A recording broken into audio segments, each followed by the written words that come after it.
إن عدة الشهور عند الله 12 شهرا في كتاب الله يوم خلق السماوات والأرض منها 4 حرم. വിശുദ്ധ ഖുർആനിൽ അല്ലാഹു സുബ്ഹാനഹു വ തആല മാസങ്ങളുടെ സംവിധാനത്തെക്കുറിച്ച് സംസാരിക്കുകയാണ്. ഇന്ന അദ്ദത്ത ശുഹൂരി ഇൻദല്ലാഹി 12 ശഹ്റൻ ഫീ കിതാബില്ലാഹ്. അല്ലാഹുവിൻ്റെ ഖുർആനിൽ തന്നെ സ്ഥിരപ്പെട്ട ഒരു കാര്യമായി 12 മാസങ്ങളുണ്ട് എന്ന് അല്ലാഹു പറയുന്നു. മിൻഹ 4 ഹുറും, അതിൽ 4 മാസങ്ങൾ വളരെ പവിത്രമായ മാസങ്ങളാണ്. ആ 4 മാസങ്ങളെ വളരെയധികം ശ്രദ്ധിക്കണമെന്നും അതിൽ തിന്മകൾ വരുന്നതിൽ നിന്ന് സൂക്ഷിക്കണമെന്നുമാണ് ആയത്തിന്റെ ബാക്കി ഭാഗത്ത് പ്രതിപാദിക്കുന്നത്. അപ്പൊ അല്ലാഹു സുബ്ഹാനഹു വ തആല ഈ ഭൂമി ലോകത്തെ സംവിധാനിച്ചത് മുതൽ ഇന്നോളം 12 മാസങ്ങളായാണ് ഗണിക്കപ്പെട്ടിട്ടുള്ളത്. ഈ 12 മാസങ്ങൾ ഒരുമിച്ച് കൂടുന്നതാണ് ഒരു വർഷം എന്ന് പറയുന്നത്. ഒരു വർഷം അത് പല കാലഘട്ടത്തിലും കണക്കാക്കിയിരുന്നത് പല സംഭവങ്ങളെയും അടിസ്ഥാനപ്പെടുത്തിയാണ്. സ്മരിക്കപ്പെടുന്ന, സമൂഹത്തിൽ വളരെ പ്രാധാന്യത്തോടെ കാണുന്ന വിഷയങ്ങളിലേക്ക് ചേർത്തുകൊണ്ടാണ് വർഷം നിർണ്ണയിക്കാറുള്ളത്. നമ്മളും അങ്ങനെ പല കാര്യങ്ങളും പലപ്പോഴും പറയാറുണ്ട്. നമ്മളൊക്കെ കുടുംബങ്ങളിൽ ചിലപ്പോൾ പറയും, ആ കുഞ്ഞുണ്ടായതിന് ശേഷമാണ് ഇതുണ്ടായത്, അല്ലെങ്കിൽ അവർ കല്യാണം കഴിഞ്ഞതിന് ശേഷമാണ് ഇതൊക്കെ സംഭവിച്ചത്, ഇങ്ങനെയൊക്കെ പറയാറുണ്ട്. എന്നാൽ ലോകത്തിന്റെ ഘടന എടുത്ത് പരിശോധിക്കുമ്പോൾ സയ്യിദുന ആദം നബി അലൈഹി സ്വലാത്തു വസ്സലാം ഈ ഭൂമിയിലേക്ക് ഇറങ്ങിയത് മുതൽ നൂഹ് നബി അലൈഹി സ്വലാത്തു വസ്സലാമിന്റെ കാലഘട്ടത്തിലുണ്ടായിരുന്ന മഹാപ്രളയം, അതുവരെ കാലം നിർണയിച്ചിരുന്നത് ആദം നബി ഈ ഭൂമിയിലേക്ക് ഇറങ്ങിയത് മുതൽ എന്ന് തുടങ്ങിയാണ്. നൂഹ് നബി അലൈഹി സ്വലാത്തു വസ്സലാമിന്റെ ജലപ്രളയത്തിന് ശേഷം പിന്നീട് ജനങ്ങളുടെ സംസാരം നൂഹ് നബിയുടെ പ്രളയത്തിന് ശേഷം എന്നായി. അത് ഇബ്രാഹിം നബി അലൈഹി സ്വലാത്തു വസ്സലാമിനെ തീയിലെറിയപ്പെടുന്നത് കാലം വരെ ആ വിധത്തിലാണ് കാലഗണന നിർണയിച്ചിരുന്നത്. ഇബ്രാഹിം നബി അലൈഹി സ്വലാത്തു വസ്സലാമിനെ തീയിലെറിയപ്പെട്ടത് മുതൽ പിന്നീട് ജനങ്ങൾ കണക്ക് കൂട്ടിയപ്പോൾ ഇബ്രാഹിം നബിയെ നമ്രൂദ് തീയിലെറിഞ്ഞ ആ ദിവസം മുതൽ ഇങ്ങോളം ഉള്ള ദിവസം എന്നിങ്ങനെ കാലഗണന നിർണയിച്ചു. അങ്ങനെ മൂസാ നബി യൂസുഫ് നബി അലൈഹി സ്വലാത്തു വസ്സലാമിന്റെ കാലം വരെയും, യൂസുഫ് നബി അലൈഹി സ്വലാമിന്റെ കാലം മുതൽ പിന്നീട് മഹാനായ മൂസാ നബി അലൈഹി സ്വലാത്തു വസ്സലാം ഈജിപ്ത് വിട്ടുപോന്ന് ആ സമുദായത്തെ രക്ഷപ്പെടുത്തിയ ആ യാത്ര വരെ മഹാനായ യൂസുഫ് നബി അലൈഹി സ്വലാമിന്റെ കാലം മുതൽ എന്നാണ് കാലനിർണ്ണയം നടത്തിയിരുന്നത്. പിന്നീട് മൂസാ നബി അലൈഹി സ്വലാത്തു വസ്സലാം ഈജിപ്ത് വിട്ടുപോകുന്നത് മുതൽ എന്നാണ് കാലഗണന നിർണയിച്ചത്. പിന്നീട് ദാവൂദ് നബി അലൈഹി സ്വലാത്തു വസ്സലാമിന്റെ കാലം വരെ ഇത് തുടർന്നു പോവുകയും ദാവൂദ് നബിക്ക് ശേഷം സുലൈമാൻ നബിയിലേക്ക് എത്തിയപ്പോൾ ദാവൂദ് നബിയുടെ കാലം മുതൽ ലോകം അടക്കി ഭരിച്ച ഭരണാധികാരിയായ സയ്യിദുന സുലൈമാൻ നബി അലൈഹിസ്സലാം, സുലൈമാൻ നബിയുടെ കാലം വരെ എന്നിങ്ങനെ പറഞ്ഞുപോയി. അങ്ങനെ മഹാനായ ഈസാ നബി അലൈഹിസ്സലാത്തു വസ്സലാമിന്റെ കാലം വരെ ദാവൂദ് നബിയിൽ നിന്നാണ്, സുലൈമാൻ നബിയിൽ നിന്നാണ് കാലഗണന നിർണയിച്ചിരുന്നത്. ആ സുലൈമാൻ നബി അലൈഹിസ്സലാത്തു വസ്സലാമിന്റെ കാലം മുതൽ നിർണയിച്ചു പോകുന്ന കാലഗണന മഹാനായ ഈസാ നബി അലൈഹിസ്സലാത്തു വസ്സലാം ഈസാ നബി അലൈഹിസ്സലാത്തു വസ്സലാമിനെ അല്ലാഹു സുബ്ഹാനഹു വ തആല വാനലോകത്തേക്ക് ഉയർത്തപ്പെട്ടതിന് ശേഷം പിന്നീട് കാലഗണന നിർണയിച്ചപ്പോൾ ഈസാ നബി അലൈഹിസ്സലാത്തു വസ്സലാമിന്റെ സംഭവ വികാസവുമായി ബന്ധപ്പെട്ടായിരുന്നു. അങ്ങനെയാണ് പിന്നീട് AD എന്ന ഒരു വർഷം കടന്നു വരുന്നത്. ചരിത്രപരമായി നമുക്ക് ഒരു ഭാഗത്ത് അംഗീകരിക്കപ്പെടാമെങ്കിലും അതിന്റെ യാഥാർത്ഥ്യങ്ങൾ വളരെ വിപരീതമാണ് എന്നെല്ലാവർക്കും അറിയാം. ഈസാ നബി അലൈഹി സ്വലാത്തു വസ്സലാമിനെ കൊല്ലുകയോ ക്രൂശിക്കുകയോ ഒന്നും ചെയ്തിട്ടില്ല. അല്ലാഹുവിന്റെ പ്രത്യേകമായ പരിരക്ഷയാണ് ലഭിച്ചിട്ടുള്ളത്. ഈസാ നബി അലൈഹി സ്വലാത്തു വസ്സലാമിന്റെ കാലം മുതൽ പിന്നീട് സയ്യിദുനാ മുഹമ്മദുർ റസൂലുള്ളാഹി സ്വല്ലല്ലാഹു അലൈഹി വസല്ലം തങ്ങൾ അവരിലേക്ക് എത്തിപ്പെടുന്നതിന് മുമ്പ് പലവിധങ്ങളായ സംഭവങ്ങളെയും അടിസ്ഥാനപ്പെടുത്തിയിരുന്നു. അതിലേറ്റവും പ്രധാനപ്പെട്ട ഒരു സംഭവം ആനക്കലഹ സംഭവമാണ്. അബ്രഹത്തും സംഘവും കഅബ പൊളിക്കാൻ വന്ന വലിയ ഒരു വിഷയം. ശുദ്ധമായ ഖുർആനിൽ തന്നെ അലം തറ കൈഫ ഫഅല റബ്ബുക ബി അസ്ഹാബിൽ ഫീൽ എന്ന് പറയുന്ന സൂറത്തുൽ ഫീലിലൂടെ വിശദമായി തന്നെ ആ സംഭവത്തെ വിശദീകരിക്കുന്നുണ്ട്. ആ കാലമാണ് കാലനിർണയം നടത്തിയിരുന്നത്. അതുകൊണ്ട് തന്നെ ഹബീബ് മുഹമ്മദുർ റസൂലുള്ളാഹി സ്വല്ലല്ലാഹു അലൈഹി വസല്ലം ഈ ഭൂമിയിലേക്ക് നബി സല്ലല്ലാഹു അലൈഹി വസല്ലം തങ്ങൾ പിറന്നു വീണതിന്റെ കണക്ക് രേഖപ്പെടുത്തുന്നിടത്ത് പല ചരിത്രകാരന്മാരും രേഖപ്പെടുത്തിയിട്ടുള്ളത് ആമുൽ ഫീൽ, ആനക്കലഹ സംഭവം മുതൽ ഇത്ര വർഷം കഴിഞ്ഞാണ് നബി സല്ലല്ലാഹു അലൈഹി വസല്ലം തങ്ങൾ ജനിച്ചിട്ടുള്ളത് എന്നാണ്. എന്നാൽ ഇന്ന് നമ്മൾ കാലഗണന ക്രമം ഇസ്ലാമികമായി ചിട്ടപ്പെടുത്തുന്നത് അത് ഹിജ്രിയായ വർഷം എന്നാണ്, അല്ലെ? ഹിജ്റ വർഷം എന്നാണ് പറയുന്നത്. 1448 പ്രവേശിച്ചിരിക്കുകയാണ്. ഹിജ്രിയായ വർഷം എന്നാണ്. അതെന്നാണ് തുടങ്ങിയത്? ഹബീബ് മുഹമ്മദ് റസൂലുള്ളാഹി സ്വല്ലല്ലാഹു അലൈഹി വസല്ലം തങ്ങൾ 53-ാമത്തെ വയസ്സിൽ ഹിജ്റ പോയി. അന്ന് മുതൽ ഹിജ്റ വർഷം ആരംഭിച്ചിട്ടില്ല. അന്ന് മുതൽ കണക്കാക്കി തുടങ്ങിയിട്ടില്ല. അതിനുശേഷം 17 വർഷം കഴിഞ്ഞു. നബി സല്ലല്ലാഹു അലൈഹി വസല്ലം തങ്ങൾ വഫാത്തായി. സയ്യിദുനാ അബൂബക്കർ സിദ്ദീഖ് റളിയല്ലാഹു അൻഹു തങ്ങൾ ഭരണം ഏറ്റെടുത്തു. തങ്ങളും വഫാത്തായി. ശേഷം സയ്യിദുനാ ഉമർ ഇബ്നുൽ ഖത്താബ് റളിയല്ലാഹു അൻഹു തങ്ങൾ ഖലീഫയായി വന്നു. അക്കാലഘട്ടത്തിൽ ഇസ്ലാമികമായ പ്രചരണങ്ങൾ പല ഭാഗങ്ങളിലേക്കും എത്തി. വിശാലമായ ഭൂഖണ്ഡം ഇസ്ലാമിന്റെ കീഴിൽ വന്നു.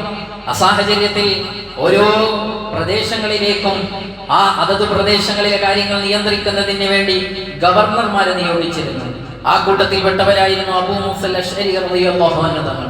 അബൂ മൂസൽ അശ്അരി റളിയല്ലാഹു അൻഹു തങ്ങൾ ഒരു ദിവസം മഹാനായ ഉമർ ഇബ്നുൽ ഖത്താബ് റളിയല്ലാഹു അൻഹു തങ്ങൾക്ക് ഒരു കത്ത് എഴുതി. ഉമർ ഇബ്നുൽ ഖത്താബ് അമീറുൽ മുഅ്മിനീൻ, നിങ്ങൾ ഒരുപാട് കത്തുകൾ ഇങ്ങോട്ട് അയക്കുന്നുണ്ട്. പല കത്തുകളും പല സമയങ്ങളിൽ നടപ്പിലാക്കണം എന്ന് പറഞ്ഞിട്ടുണ്ട്. ശഅബാനിൽ നടപ്പിലാക്കണമെന്ന് പറഞ്ഞ്, മുഹറമിൽ നടപ്പിലാക്കണമെന്ന് പറഞ്ഞ്, ദുൽഹിജ്ജയിൽ നടപ്പിലാക്കണമെന്ന് പറഞ്ഞ് പല കാര്യങ്ങളും നിങ്ങൾ ഇങ്ങോട്ട് കത്തെഴുതുന്നുണ്ട്. പക്ഷേ ഏത് വർഷമാണ്, ഏതിനെയാണ് മുന്തിക്കേണ്ടത് എന്നെനിക്ക് തിരിച്ചറിയാൻ കഴിയുന്നില്ല.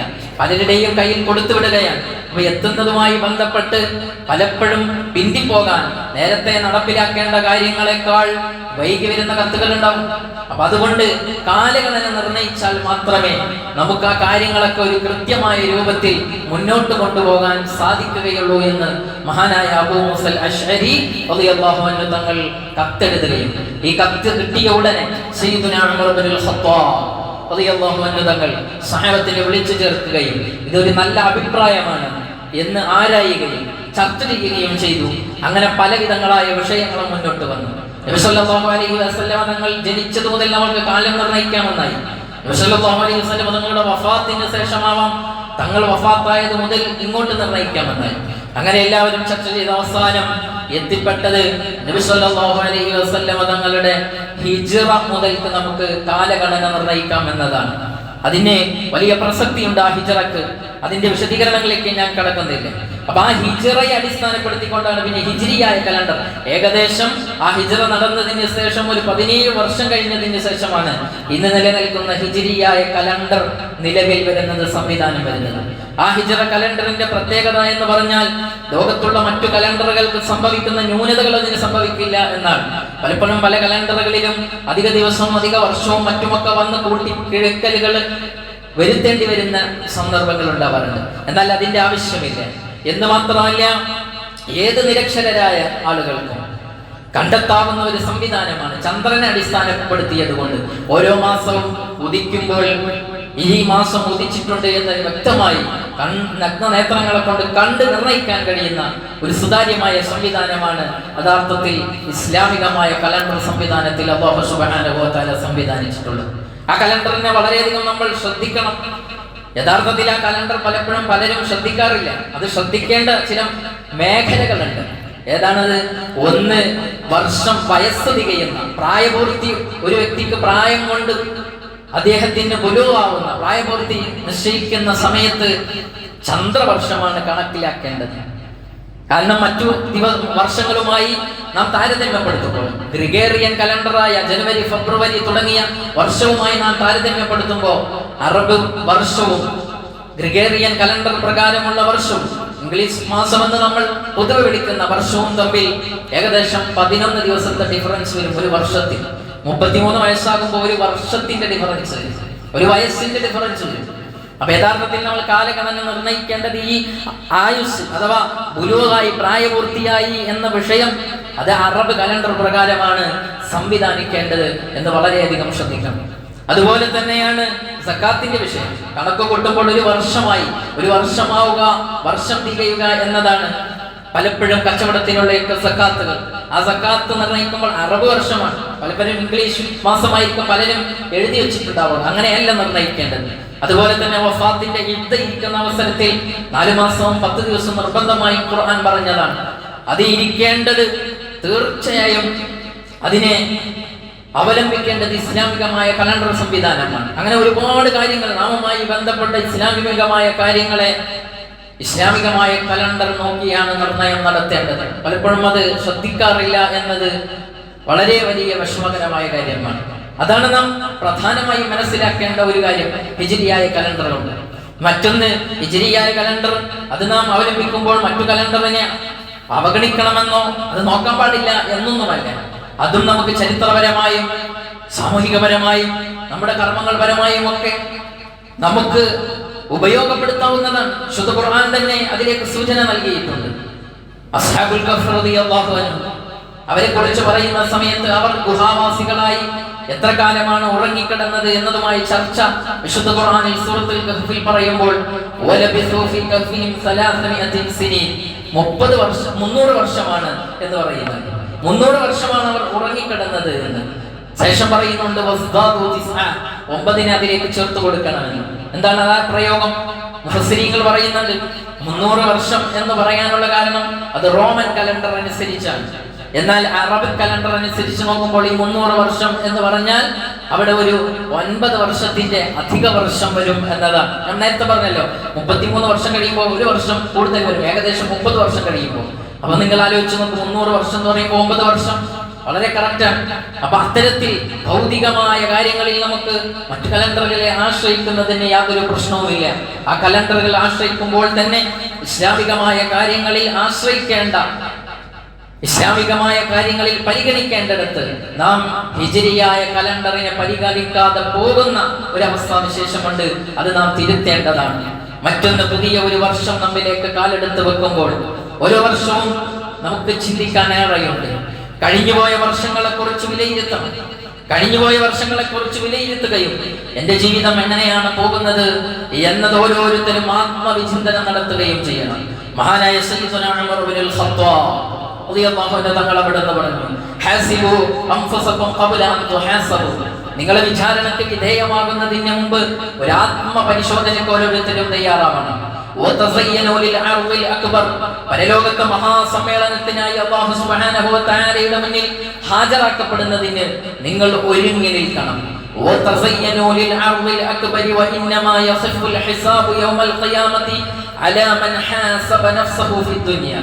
ദുനിയാവിൽ ഹിസാബുകൾ സ്വയമായി നടത്തിയവൻ, ആത്മപരിശോധന നടത്തിയവന് ആഖിറത്തിലെ പരിശോധനകൾ അവിടെ അല്ലാഹുവിന്റെ അടുക്കൽ പടച്ച റബ്ബ് ചോദ്യം ചെയ്യുമ്പോൾ അത് സുതാര്യമായിരിക്കും, അത് സുഗമമായിരിക്കുമെന്ന് സയ്യിദുനാ ഉമർ ഇബ്നുൽ ഖത്താബ് റളിയല്ലാഹു അൻഹു. ഒരു ആത്മപരിശോധനയ്ക്ക് വേണ്ടി ഓരോ വർഷവും നമ്മിൽ നിന്ന് കടന്നു പോകുമ്പോൾ നാം വളരെയധികം ശ്രദ്ധയോടെ തന്റെ ജീവിതത്തിൽ എന്തൊക്കെ കഴിഞ്ഞുപോയിട്ടുണ്ട്, തന്റെ ഈ ഒരു വർഷം എങ്ങനെയൊക്കെ ആയിട്ടുണ്ട് എന്ന ഒരു പരിശോധനയ്ക്ക് വിധേയമാക്കണം. വിശുദ്ധ ഖുർആൻ പറഞ്ഞില്ലേ, യാ അയ്യുഹല്ലദീന ആമനു തഖുല്ലാഹ് വൽതൻദുർ നഫ്സും മാ ഖദ്ദമത് ലിഗദ്. നാളേക്ക് വേണ്ടി നിങ്ങൾ എന്താണ് തയ്യാർ ചെയ്തിട്ടുള്ളത് എന്ന് ഓരോരുത്തരും പരിശോധനയ്ക്ക് വിധേയമാക്കണം എന്നാണ്. അപ്പൊ ഇന്നലകളിൽ എന്റെ സമയം എവിടെയൊക്കെയാണ് നഷ്ടപ്പെടുത്തിയത് ഞാൻ എന്നതിനെ കുറിച്ച് ആലോചിക്കണം. എന്റെ ഇബാദത്തുകളൊക്കെ കൈമോശം വന്നത് എന്തുകൊണ്ടാണ്? ഏതു കാര്യവുമായി ബന്ധപ്പെട്ടപ്പോഴാണ് എനിക്ക് നിസ്കാരം ഖളായി പോയത്? ഒരു വിചിന്തനം നടത്തണം. അതുപോലെ തന്നെ എന്റെ ഏത് കൂട്ടുകെട്ടാണ് എന്നെ തിന്മയിലേക്ക് കൂടുതൽ കൊണ്ടുപോയത്? എവിടെയൊക്കെയാണ് ഞാൻ അറുത്തു മാറ്റേണ്ടത് എന്നതിനെ കുറിച്ച് പരിശോധിക്കണം. അങ്ങനെ പരിശോധിച്ചൊരു ആത്മാർത്ഥമായ തൗബ ചെയ്തുകൊണ്ടാണ് ഓരോ വർഷവും നമ്മൾ തുടങ്ങേണ്ടത്. അല്ലാഹു തൗഫീഖ് നൽകുമാറാവട്ടെ. യഥാർത്ഥത്തിൽ ഹിജ്റ എന്ന് പറയുന്നത്, ഹിജ്റയെ അനുസ്മരിച്ചുകൊണ്ടാണ് ഈ കലണ്ടർ നിലനിൽക്കുമ്പോൾ അതിൽ നിന്നൊരു വലിയ പാഠം കൂടെയുണ്ട്. യഥാർത്ഥത്തിലുള്ള ഹിജ്റ നമ്മൾ നടത്തുന്നില്ലെങ്കിൽ നമ്മുടെ ജീവിതത്തിൽ പ്രായോഗികമായ ഒരു ഹിജ്റ നടത്താൻ സയ്യിദുനാ മുഹമ്മദുർ റസൂലുള്ളാഹി സ്വല്ലല്ലാഹു അലൈഹി വസല്ലം തങ്ങൾ നിർദ്ദേശിച്ചിട്ടുണ്ട്. എന്താണ് അവിടെ നിന്ന് പറഞ്ഞത്? അൽ മുഹാജിറു മൻ ഹജറ മാ നഹല്ലാഹു അൻഹു. യഥാർത്ഥത്തിലുള്ള മുഹാജിർ, ഹിജ്റ പോയവനാരാണ്? എല്ലാ തിന്മകളോടും ടാറ്റ പറഞ്ഞവനാണ്, എല്ലാ തിന്മകളെയും മാറ്റി നിർത്തിയവനാണ്, തിന്മകളിൽ നിന്ന് ഓടിപ്പോകുന്നവനാണ് യഥാർത്ഥ മുഹാജിർ എന്ന് സയ്യിദുനാ മുഹമ്മദുർ റസൂലുള്ളാഹി സ്വല്ലല്ലാഹു അലൈഹി വസല്ലം. അങ്ങനെ തിന്മകളെ അറുത്തുമാറ്റി നന്മയിലേക്കുള്ള ഒരു ചുവടായി പുതിയ വർഷത്തെ നമ്മൾ കാണണം.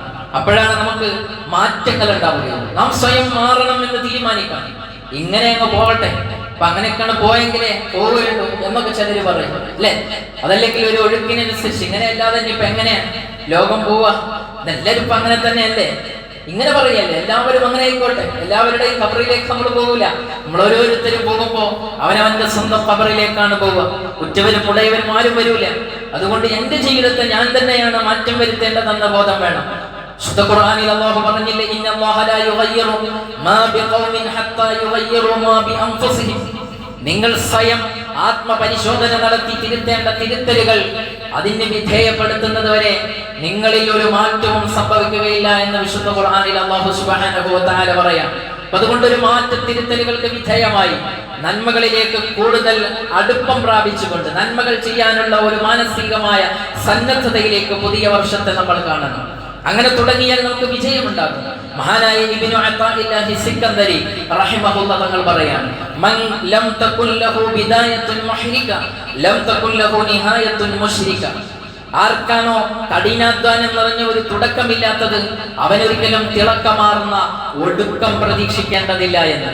അപ്പോൾ തിന്മകളിൽ നിന്ന് വിട്ടുനിന്ന് കൂടുതൽ നന്മകളിലേക്ക് അടുത്ത് ജീവിക്കുക എന്ന് പറയുമ്പോൾ നേരത്തെയുള്ള ജീവിതത്തെ അറുത്തുമാറ്റി ഒരു പുതിയ ജീവിതം സംവിധാനിക്കാനാണ്. ഇതിന് കുറച്ച് പ്രയാസം ഉണ്ടാവും. അങ്ങനെ പ്രയാസകരമായ ജീവിതം ഏറ്റെടുക്കാത്തവന് തിളക്കമാർന്ന ഒടുക്കം ഉണ്ടാവുകയില്ല എന്ന് പറഞ്ഞാൽ ഹുസ്നുൽ ഖാത്തിമത്ത് ഉണ്ടാവുകയില്ല എന്നാണ്. അതുകൊണ്ട് മാറണം എന്ന ചിന്ത വേണം. അതല്ലെങ്കിലും first impression is the best impression എന്നല്ലേ. ആദ്യ ദിവസങ്ങളെ നന്നായി പരിഗണിക്കണം. ആ പരിഗണിക്കുമ്പോൾ അതിൻ്റെതായ ബറക്കത്ത് ജീവിതത്തിൽ ഉടനീളം ഉണ്ടാകും. മഹാനായ ഇമാം ഗസ്സാലി റഹ്മത്തുള്ളാഹി അലൈഹി തങ്ങൾ പറയുന്നുണ്ട്, ഇബ്തിദാഉ സനതി ഫബിനാഉഹാ അലൽ ഖൈരി അഹബ്ബു വഅർജാ ലിദവാമി ബറകതിഹി.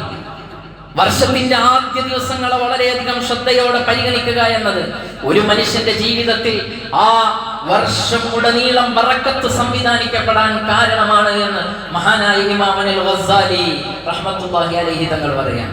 നമ്മളെ നേരെ വിപരീതമാണ്. മുഹറങ്ങൾ പറഞ്ഞു കഴിഞ്ഞാൽ പിന്നെ 10 ദിവസം ഒന്നും ചെയ്യാൻ പാടില്ല എന്നാണ് പല ആളുകളും ധരിച്ചിട്ടുള്ളത്. വളരെ വലിയ തെറ്റാണ്. നന്മകൾ ചെയ്യാൻ എല്ലാ ദിവസവും പറ്റും. നന്മകൾ ചെയ്യുന്നതിന് ഒരു ദിവസവും മാറ്റിവെക്കേണ്ടതില്ല. നന്മകൾ എല്ലാ ദിവസവും ചെയ്യാൻ പറ്റും. ചിലപ്പോൾ ചില ദിവസങ്ങളെക്കാൾ മറ്റു ദിവസങ്ങൾ ചില കാര്യങ്ങൾക്ക് നന്മയായിട്ടുണ്ടാവും. അതനുസരിച്ച് നമുക്ക് തിരഞ്ഞെടുക്കാം. ചോയ്സ് ഉണ്ട്. കൂടുതൽ നന്മയുള്ള ദിവസം തിരഞ്ഞെടുക്കാം. അതല്ലാതെ ഒരു നന്മ ചെയ്യുന്നത് ഒരിക്കലും മുടങ്ങരുത്. അപ്പൊ ഈ 10 ദിവസം പിന്നെ പാല് കാഴ്ച പറ്റൂല, ഈ 10 ദിവസം പിന്നെ കല്യാണങ്ങൾ പറ്റൂല, കാരക്കയോ തുടങ്ങി വെച്ചതാണ്. ഒരു പക്ഷേ ഈ 10 ദിവസത്തിന്റെ മഹാത്മ്യം മനസ്സിലാക്കി എല്ലാവരും ഇബാദത്തുമായി ബന്ധപ്പെട്ട്, അതുപോലെ തന്നെ നോമ്പ് പ്രത്യേകമായി സുന്നത്തുള്ള മാസമാണ്. ആ നോമ്പ് നോൽക്കുന്ന ആളുകൾ അവർ നമ്മളെ വീട്ടിലേക്ക് ക്ഷണിച്ചു കഴിഞ്ഞാൽ അവർക്ക് ഭക്ഷണം കൊടുക്കാൻ കഴിയില്ലല്ലോ. അതുകൊണ്ട് പഴയ കാലത്തുള്ള ആളുകൾ മാറ്റിവെച്ചതാണെങ്കിൽ അത് പരിഗണിക്കാം. എന്നല്ലാതെ ആ ദിവസങ്ങൾ അശുഭമായ ദിവസമാണ് എന്ന് ഒരിക്കലും നമ്മൾ വിശ്വസിക്കാനും പാടില്ല, അങ്ങനെ പ്രവർത്തിക്കാനും പാടില്ല. അങ്ങനെ ഇസ്ലാമിൽ ഇല്ലേ ഇല്ല. അതാരൊക്കെയോ വളച്ചുണ്ടാക്കിയതാണ്.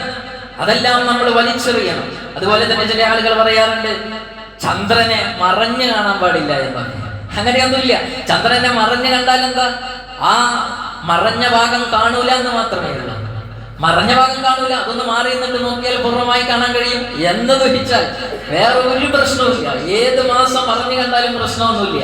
അപ്പൊ അങ്ങനെയുള്ള കാര്യങ്ങളിൽ കൂടുതൽ ശ്രദ്ധ പുലർത്തിക്കൊണ്ട് നന്മയെ മാറ്റിവെക്കുകയല്ല വേണ്ടത്. ഇമാം ഗസ്സാലി തങ്ങൾ പറഞ്ഞു, നന്മകളിൽ വ്യാപൃതരായിക്കൊണ്ട് നല്ല മുന്നേറ്റം നടത്തുകയാണ് വേണ്ടത്. അല്ലെങ്കിലും നമുക്ക് കിട്ടുന്ന ഓരോ ദിവസവും അതെല്ലാം ഖൈറാത്ത് കൊണ്ട് നമ്മൾ നന്മയിലേക്ക് മുന്നിട്ട് വരുന്നവരാവണം. ഹബീബായ സയ്യിദുനാ മുഹമ്മദുർ റസൂലുള്ളാഹി സ്വല്ലല്ലാഹു അലൈഹി വസല്ലം തങ്ങളോട് സ്വഹാബികൾ വന്ന് ചോദിക്കുകയാണ്, അയ്യുന്നാസി ഖൈർ, നബിയെ ജനങ്ങളിൽ ഏറ്റവും ഖൈറായ വ്യക്തി ആരാണ്? മൻ ത്വാല ഉംറുഹു വഹസന അമലുഹു. ഏറ്റവും നല്ല വ്യക്തി എന്ന് പറഞ്ഞാൽ അദ്ദേഹത്തിന് ഒരുപാട് ആയുഷ്കാലം ലഭിച്ചു, ആയുഷ്കാലം മുഴുവനും നന്മക്ക് വേണ്ടി വിനിയോഗിച്ചു, അയാളാണ് ഏറ്റവും നല്ല വ്യക്തി. ഉടനെ തന്നെ ചോദ്യം, നബിയെ ജനങ്ങളിൽ ഏറ്റവും മോശമായ മനുഷ്യൻ ആരാണ്? അവിടെ നിന്ന് പറഞ്ഞു, ഏറ്റവും മോശമായ മനുഷ്യൻ മൻ ത്വാല ഉംറുഹു വസാഅ അമലുഹു. നല്ല ആയുഷ്കാലം ലഭിച്ചിട്ട് ആയുസ് മുഴുവനും അല്ലാഹു ഇഷ്ടപ്പെടാത്ത മാർഗത്തിലൂടെ വിനിയോഗിച്ചവൻ അവൻ ഏറ്റവും ശർറായ മനുഷ്യനാണ് എന്ന് മഹാനായ സയ്യിദുനാ മുഹമ്മദുർ റസൂലുള്ളാഹി അപ്പൊ ഏതൊരു ദിവസവും കൂടുതൽ ഖൈർ ചെയ്യണം എന്നാണ് ആഗ്രഹിക്കേണ്ടത്. അതിനാണ് നമ്മുടെ മനസ്സിൽ നാം നിയ്യത്ത് ചെയ്യേണ്ടത്, അതിനാണ് തുനിഞ്ഞിറങ്ങേണ്ടത്.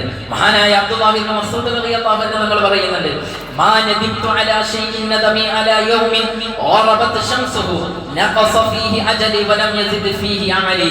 എനിക്ക് ഏറ്റവും ടെൻഷൻ ഉണ്ടാകുന്ന കാര്യം എന്താണെന്നറിയാം, ഒരു ദിവസം എനിക്ക് അല്ലാഹു സുബ്ഹാനഹു വ തആല നൽകി, എന്നിട്ട് ആ ദിവസത്തിൽ പുതുതായി ഒരു നന്മ ചെയ്യാൻ കഴിഞ്ഞില്ല എങ്കിൽ ഉറങ്ങുന്ന സമയത്ത് എനിക്ക് ടെൻഷനാണ്. പഠിച്ചോനെ, എനിക്ക് ഒരു ദിവസം അധികം കിട്ടിയിട്ട് ഇന്നലത്തെക്കാൾ ഇന്ന് നന്മ കൂടുതൽ ചെയ്യാൻ കഴിഞ്ഞില്ലല്ലോ, വലിയ ടെൻഷനാണ് എനിക്കെന്ന് സയ്യിദുനാ അബ്ദുല്ലാഹി ഇബ്നു മസ്ഊദ് റളിയല്ലാഹു അൻഹു തങ്ങൾ പറയാണ്. അപ്പൊ അതുകൊണ്ട് നന്മകൾ ചെയ്ത് നമ്മൾ തുടങ്ങണം. നന്മകളെ കൊണ്ട് ധന്യമാക്കാൻ പറ്റുന്ന വിധത്തിലാണ് ഈ മാസത്തെ അല്ലാഹു സുബ്ഹാനഹു വ തആല സംവിധാനിച്ചിട്ടുള്ളത്. നബി സല്ലല്ലാഹു അലൈഹി വസല്ലം ഈ മാസത്തെ പരിചയപ്പെടുത്തുമ്പോൾ ശഹ്റുല്ലാഹിൽ മുഹറം, അള്ളാഹുവിലേക്ക് ചേർത്തുകൊണ്ട് അള്ളാന്റെ മാസം എന്നാ പറഞ്ഞത്. എല്ലാ മാസവും അള്ളാഹുവിന്റെ തന്നെ, പിന്നെ എന്തിനാണ് പ്രത്യേകം പറഞ്ഞത്?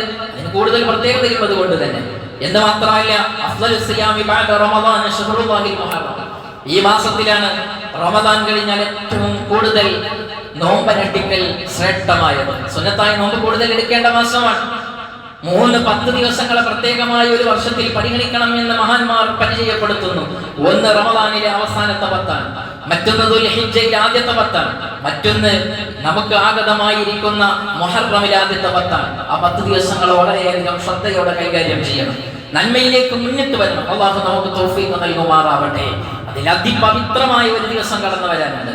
അതേതാണ്? അത് ആശൂറ ദിവസമാണ്. നബി സല്ലല്ലാഹു അലൈഹി വസല്ലം തങ്ങൾ മദീനയിലേക്ക് വന്നപ്പോൾ യഹൂദികളൊക്കെ നോമ്പെടുക്കുന്നുണ്ട്. അവരോട് ചോദിച്ചു, നിങ്ങൾ എന്താ നോമ്പെടുക്കാനുള്ള കാരണം? ഹാദാ യൗമുൻ നജ്ജല്ലാഹു ബനി ഇസ്രായീല മിൻ അദുവിഹിം, ബനൂ ഇസ്രായേലുകാരെ അവരുടെ ബദ്ധവൈരികളായ ശത്രുക്കളായ അവരെ ഉന്മൂലനം ചെയ്യാൻ വേണ്ടി തുനിഞ്ഞിറങ്ങിയിരുന്ന ഫിർഔനിൽ നിന്നും അല്ലാഹു രക്ഷപ്പെടുത്തിയ ദിവസമാണ്. ആ സന്ദർഭത്തിൽ ഞങ്ങൾ അതിന്റെ സന്തോഷം എന്ന നിലക്ക് നോമ്പെടുക്കുകയാണെന്ന് പറഞ്ഞപ്പോൾ മഹാനായ സയ്യിദുനാ മുഹമ്മദുർ റസൂലുള്ളാഹി സ്വല്ലല്ലാഹു അലൈഹി വസല്ലം തങ്ങൾ പറഞ്ഞു, ഫഅന അഹഖു ബിമൂസാ മിൻകും, നിങ്ങളെക്കാൾ ഞാനാണ് ഏറ്റവും മൂസാ നബിയോട് കടപ്പെട്ടത്, അതുകൊണ്ട് ഞാൻ അന്ന് നോമ്പെടുക്കുമെന്ന് പറയുകയും. അപ്പോൾ സഹാബത്ത് പറഞ്ഞു, നബി അന്ന് അവർ നോമ്പെടുക്കുന്നുണ്ടല്ലോ, അപ്പൊ അവരോട് എതിരി, കാരണം യഹൂദികളോട് പല കാര്യത്തിലും നമ്മൾ ആരാധനയിൽ എതിരായിരുന്നു.